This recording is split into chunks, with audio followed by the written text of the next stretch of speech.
More. Let's speak to our correspondent, Dia Gupta. Hello, Dia. Tell us more about just how bad the situation is where you are. It's devastating. We're in the midst of a huge second wave. We've had over 217,000 cases reported just yesterday alone, and it's been over 150,000 now every day for the past 3 weeks. So, of course, some states have been worse than others. Maharashtra has taken the brunt of it, and now Delhi's catching up. You know, healthcare is straining under this enormous weight, the enormous weight of these cases, and we're hearing accounts all the time of people who are unable to find beds for their loved ones. We're struggling to meet the demands for oxygen tanks and vaccines despite being producers. And COVID tests over here are taking 2 or 3 days to process. So it's really scary right now.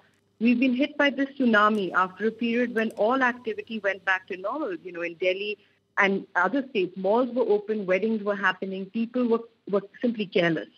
And another thing, India has also, like you said, seen a double mutant variation of the virus.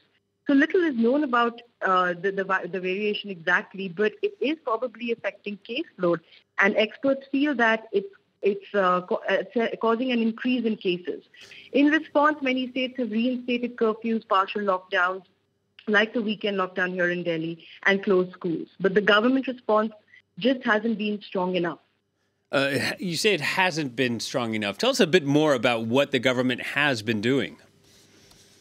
You know, it's a bit of a half-hearted response because on the one hand, state governments are imposing many restrictions. Schools have been largely shut down. Like I said, malls, gyms, and other public places closed or restricted. But experts say this is simply too little too late. For example, in Delhi, we have a weekend curfew which restricts movement for the public but allows essential services to run.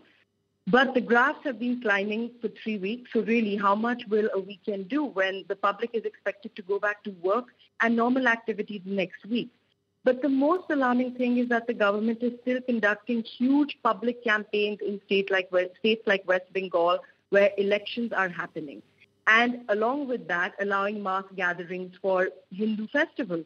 So you can see pictures of our leaders without masks in front of thousands of people. And, you know, even as the crematoriums are overburdened, we're seeing these horrifying images. It really feels right now that human lives just don't matter as much as economy and election campaigns. So it's really tragic. All right. Thank you very much, Dia. Dia Gupta reporting from New Delhi.